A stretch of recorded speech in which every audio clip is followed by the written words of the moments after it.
3:47 de la mañana, hora Venezuela.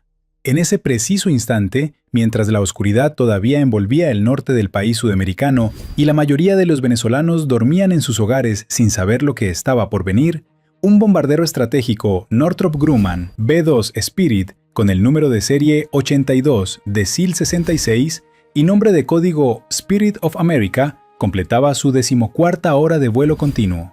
Había despegado exactamente 14 horas y 17 minutos antes desde la base de la Fuerza Aérea Whiteman en Missouri, Estados Unidos, llevando en sus 2 bahías internas de armamento una carga letal que cambiaría para siempre el equilibrio de poder militar en la región caribeña.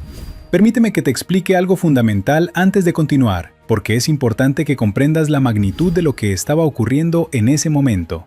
El B-2 Spirit no es simplemente otro bombardero. Es, sin exageración alguna, una de las máquinas de guerra más sofisticadas y letales jamás construidas por la humanidad. Con un costo unitario de aproximadamente $2.100 millones en valores actuales, cada uno de estos 21 aparatos que conforman la flota estadounidense representa una inversión tecnológica que supera el presupuesto militar anual completo de la mayoría de los países del mundo. El comandante de la aeronave, el teniente coronel Marcus Ripper Thompson, llevaba 2.340 horas de vuelo acumuladas en el B-2, de un total de 4.800 horas en diversas plataformas de bombardeo estratégico a lo largo de sus 19 años de carrera militar.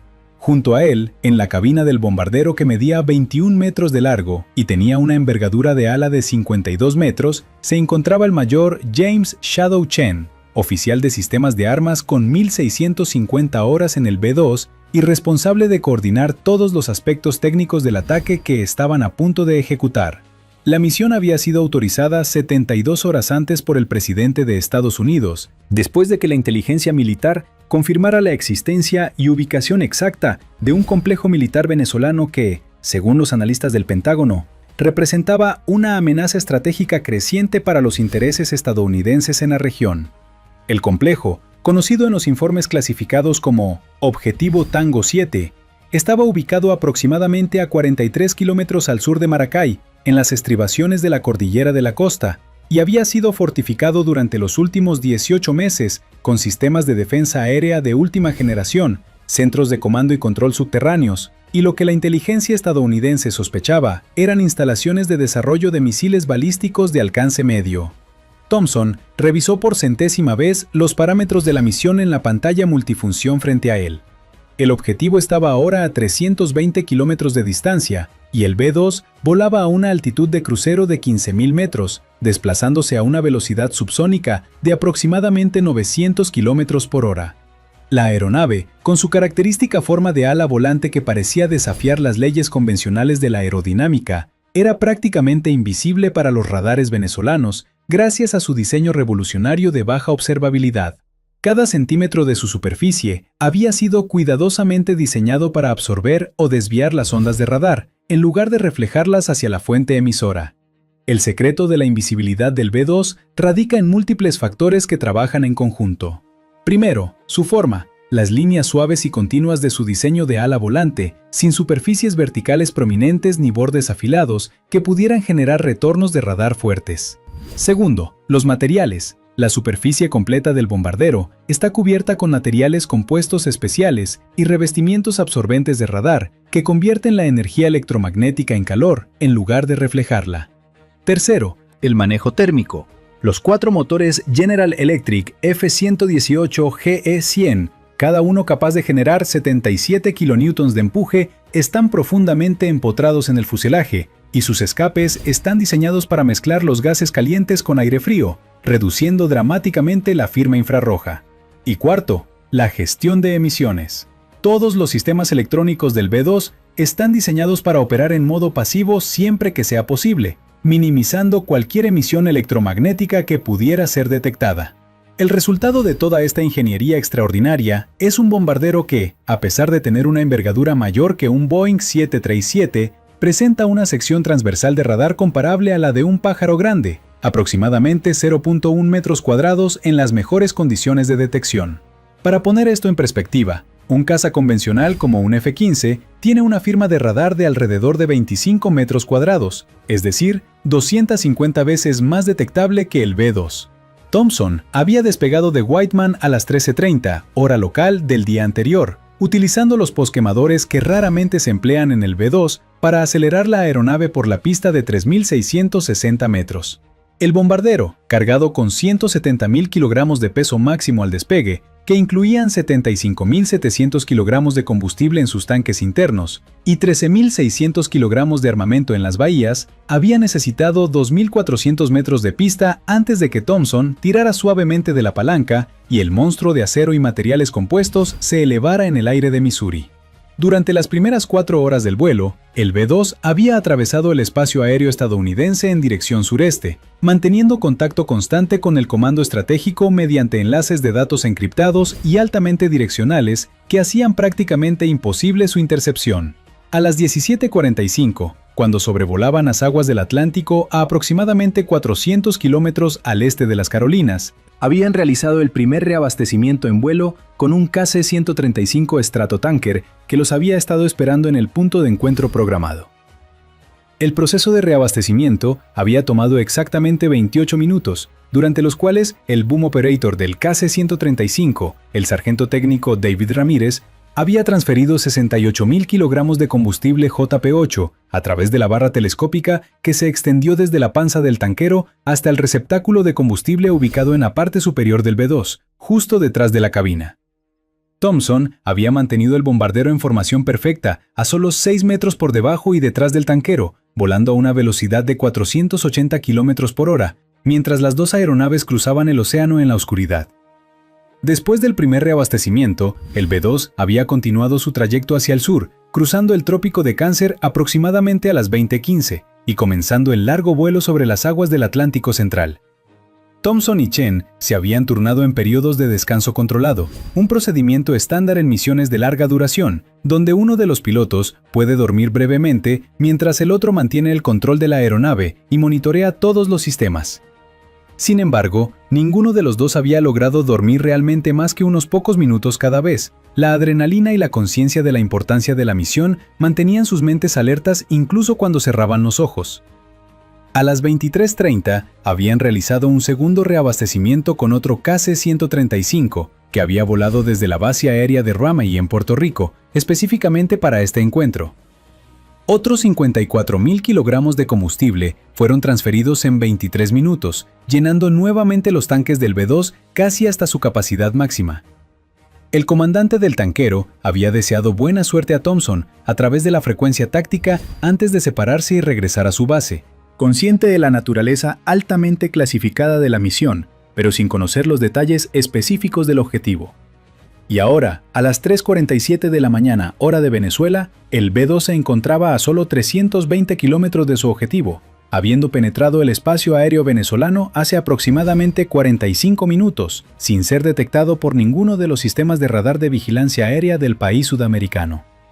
Chen había estado monitoreando constantemente el sistema de alerta de radar RWR, que escaneaba continuamente todas las frecuencias electromagnéticas en busca de emisiones de radar que pudieran indicar que habían sido detectados.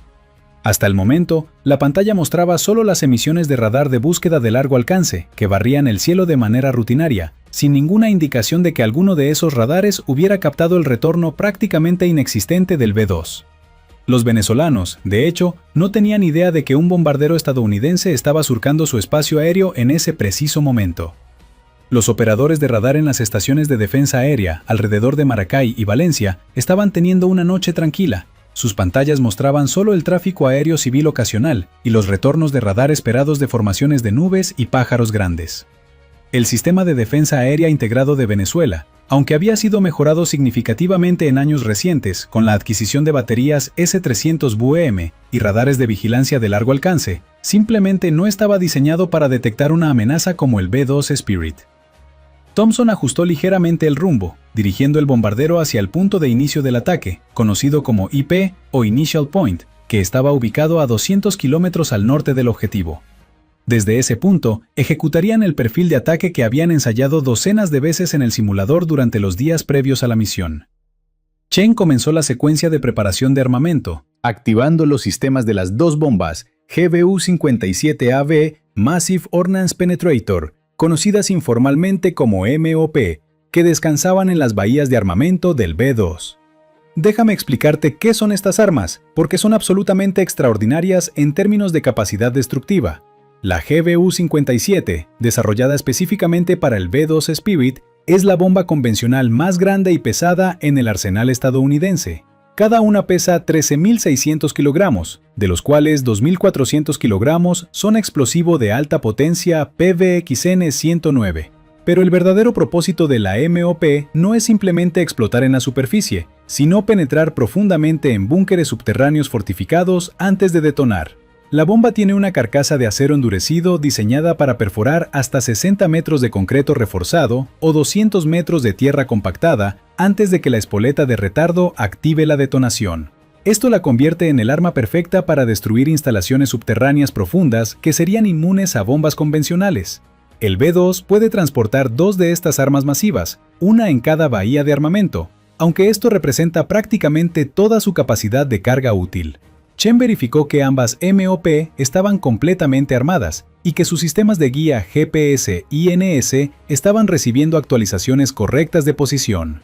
Las coordenadas del objetivo, con una precisión de 3 metros, habían sido cargadas en la memoria de las bombas durante el briefing de misión en Whiteman. Los planificadores de objetivos habían identificado 2 puntos de impacto específicos en el complejo venezolano. El primero era el centro de comando y control principal, ubicado 30 metros bajo tierra y protegido por 5 metros de concreto reforzado con acero. El segundo era la instalación de almacenamiento de misiles, también subterránea, donde la inteligencia estimaba que Venezuela mantenía entre 40 y 60 misiles balísticos de alcance medio. A 200 kilómetros del objetivo, Thompson redujo la velocidad del B-2 a 750 kilómetros por hora y comenzó un descenso gradual desde 15.000 metros hasta 12.000 metros, la altitud óptima para el lanzamiento de las MOP.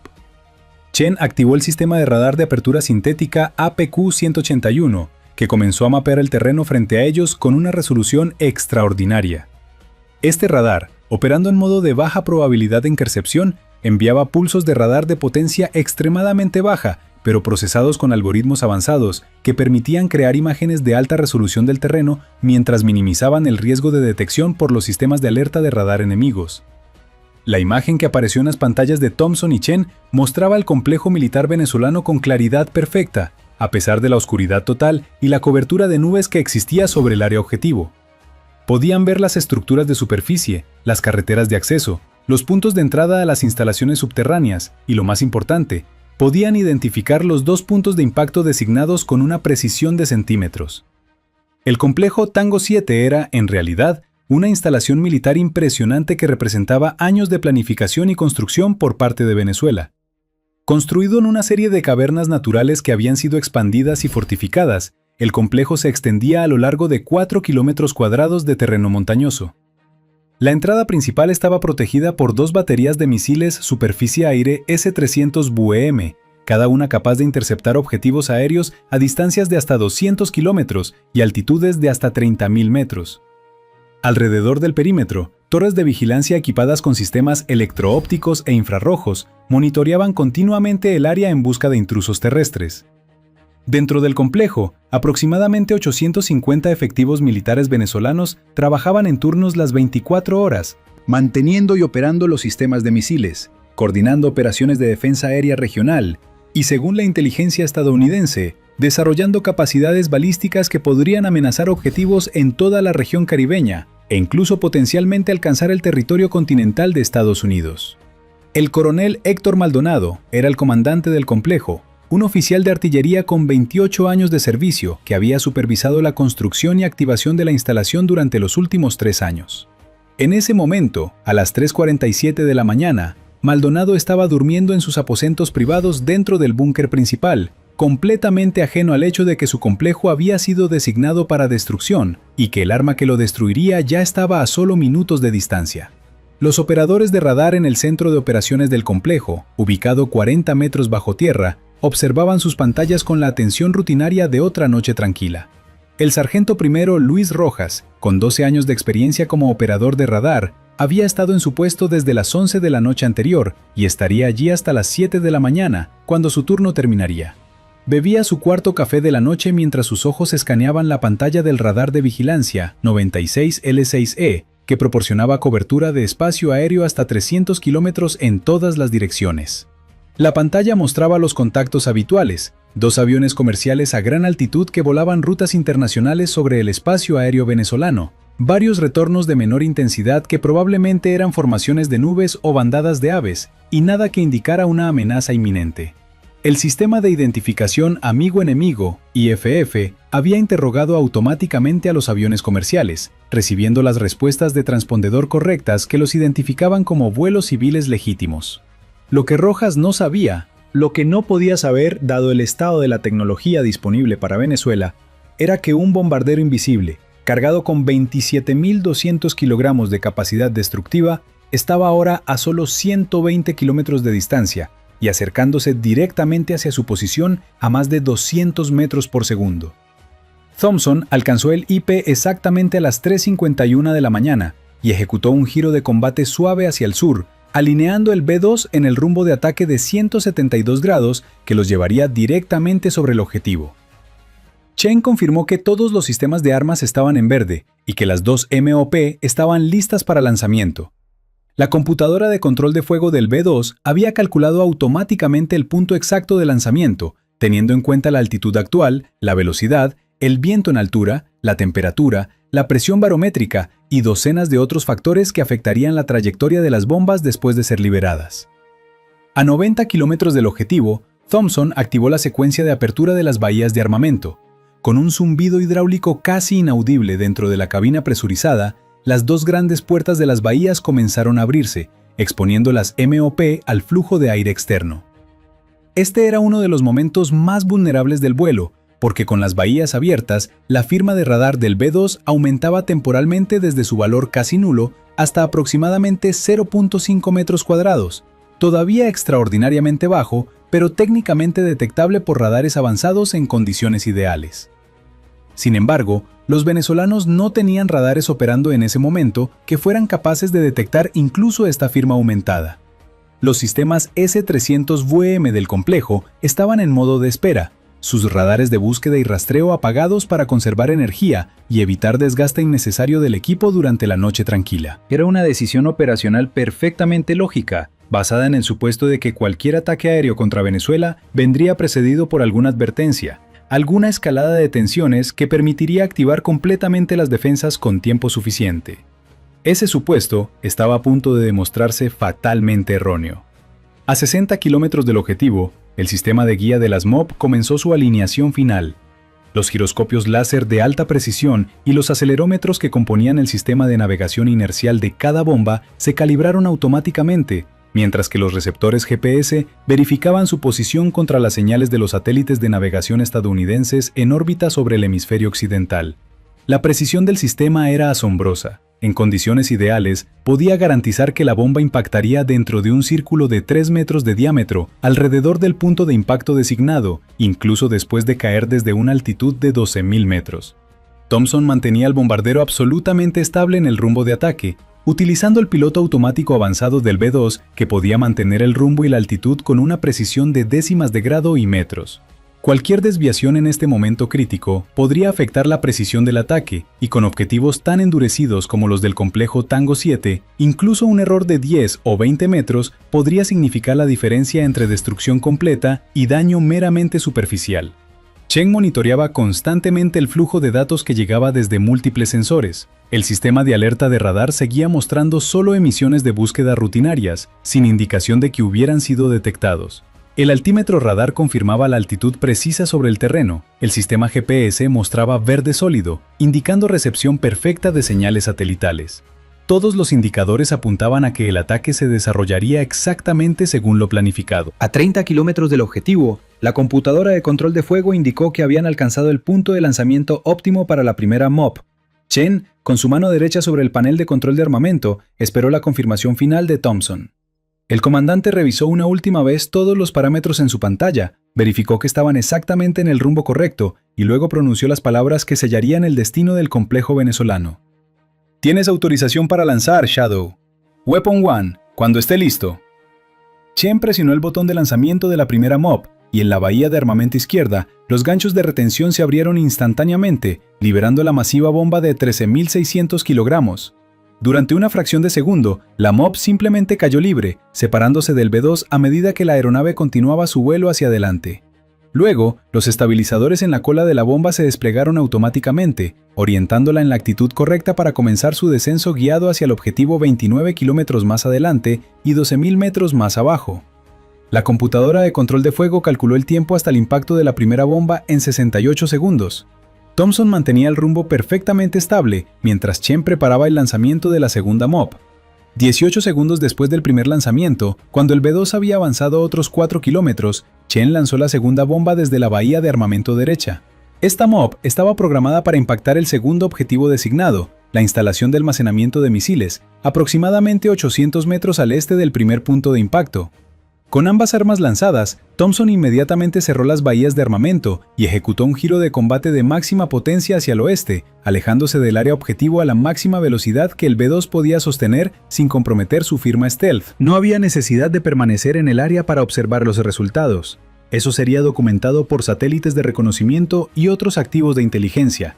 El trabajo del B-2 estaba completo en el momento en que las bombas dejaron las bahías, y ahora la prioridad era salir del espacio aéreo venezolano sin ser detectados. Mientras el B-2 viraba hacia el oeste, las dos MOB continuaban su descenso hacia el complejo Tango 7. Los sistemas de guía GPS-INS funcionaban perfectamente, haciendo pequeños ajustes continuos en la orientación de los estabilizadores de cola para mantener las bombas en la trayectoria precisa hacia sus objetivos. La velocidad de las bombas aumentaba constantemente a medida que la gravedad las aceleraba hacia abajo, alcanzando aproximadamente 1.100 km por hora en el momento del impacto. En el centro de operaciones subterráneo del complejo, el sargento Rojas seguía observando su pantalla de radar, completamente ajeno al hecho de que dos bombas masivas estaban cayendo directamente sobre su posición en ese preciso momento. El radar de vigilancia 96 L6E, diseñado para detectar aeronaves, no estaba configurado para rastrear objetos tan pequeños y rápidos como bombas en caída libre, especialmente no bombas diseñadas con perfiles de baja observabilidad. La primera MOB impactó el suelo directamente sobre el centro de comando y control principal a las 3:52 y 48 segundos de la mañana.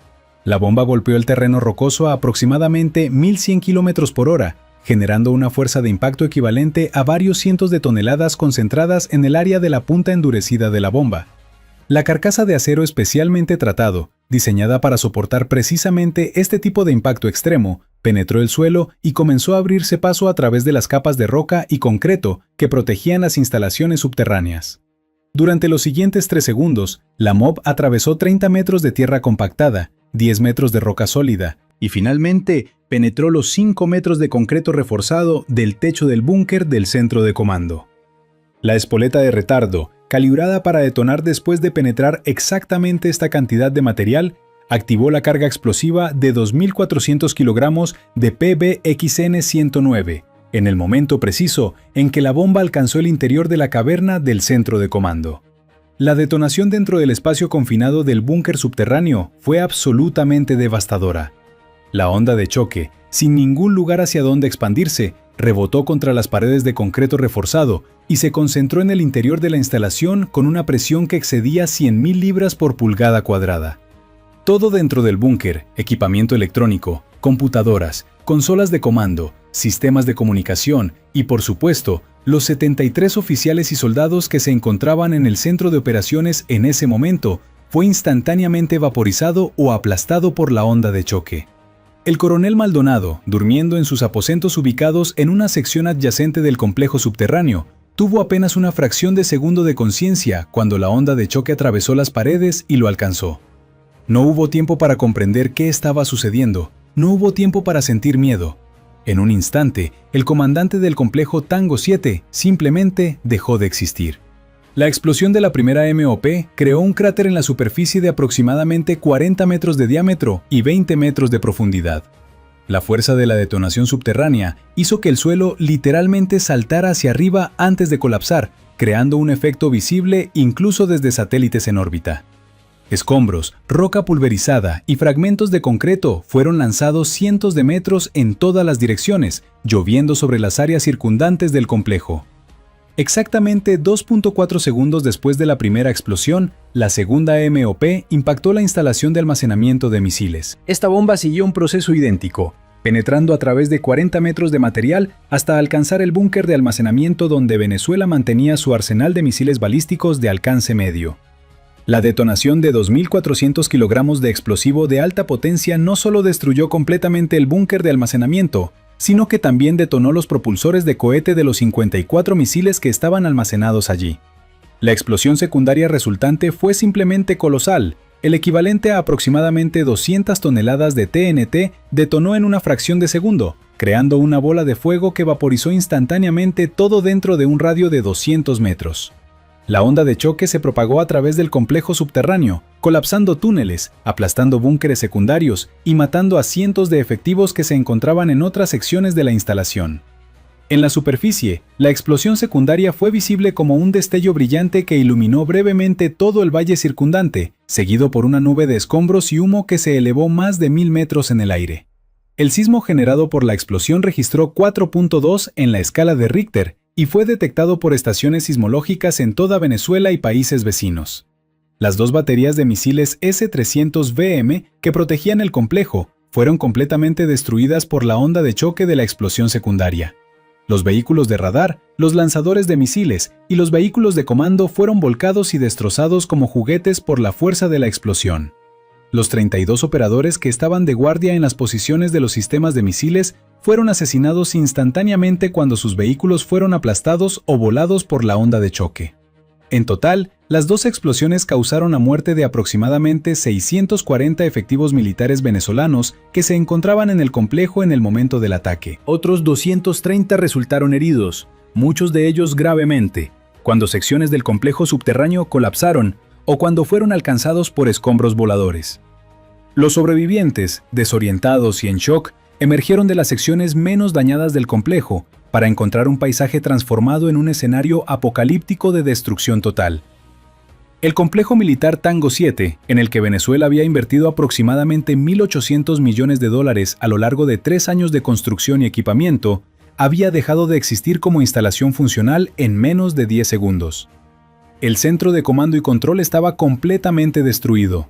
La instalación de almacenamiento de misiles había sido obliterada junto con todo su contenido. Los sistemas de defensa aérea estaban devastados. Las instalaciones de soporte, los dormitorios, las cocinas, los almacenes, todo había sido destruido o dañado hasta el punto de ser inutilizable.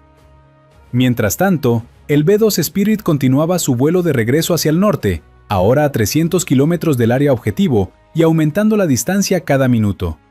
Thompson y Chen habían monitoreado los datos de telemetría de las bombas hasta el momento del impacto, confirmando que ambas MOP habían funcionado exactamente como se diseñaron. El sistema de alerta de radar seguía mostrando solo emisiones rutinarias, sin indicación de que el B-2 hubiera sido detectado en ningún momento durante toda la misión.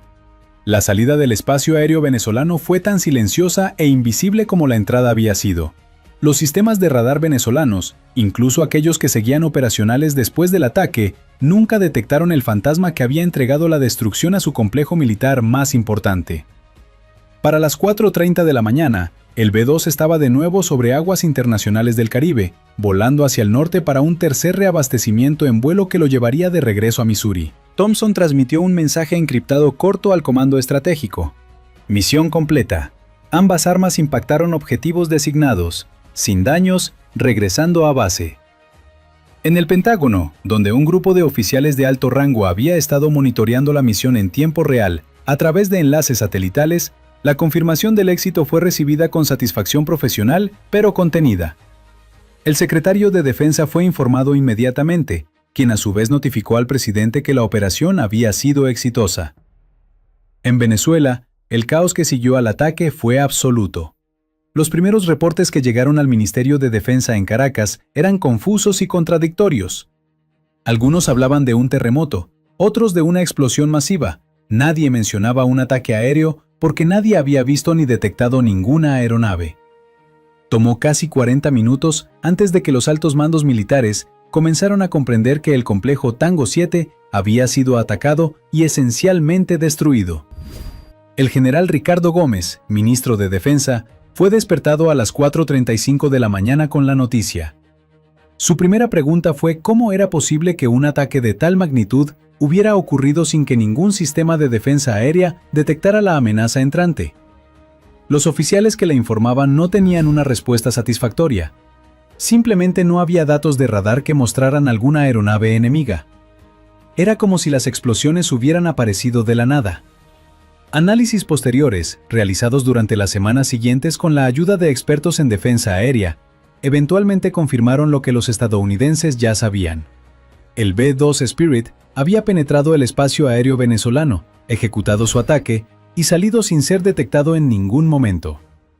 La tecnología stealth del bombardero había funcionado exactamente como se había diseñado, demostrando una superioridad tecnológica que Venezuela simplemente no tenía capacidad de contrarrestar con sus sistemas actuales. El impacto estratégico del ataque fue profundo y duradero. Venezuela había perdido no solo una instalación militar importante, sino también 640 efectivos militares, 54 misiles balísticos, 4 baterías completas de sistemas S-300UEM, valoradas en $800 millones, y lo más importante, cualquier ilusión de que sus defensas aéreas podían proteger el país contra ataques estadounidenses si Washington decidía ejecutarlos. Para Estados Unidos, la misión demostró una vez más la capacidad única del B-2 Spirit para proyectar poder militar de manera decisiva contra objetivos endurecidos prácticamente en cualquier lugar del mundo. La combinación de tecnología stealth, alcance intercontinental gracias al reabastecimiento en vuelo y armamento de penetración profunda representaba una capacidad que ninguna otra nación en el mundo podía igualar. El B-2 Spirit of America aterrizó de regreso en Whiteman a las 9:23 de la mañana, 17 horas y 53 minutos después de haber despegado.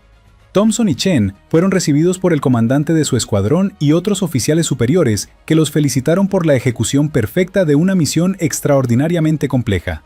Después del debriefing que duró 3 horas, ambos pilotos finalmente pudieron descansar, exhaustos pero satisfechos de haber cumplido con éxito la misión. La lección de este ataque es clara y debería ser comprendida por cualquier nación que considere desafiar la superioridad aérea estadounidense.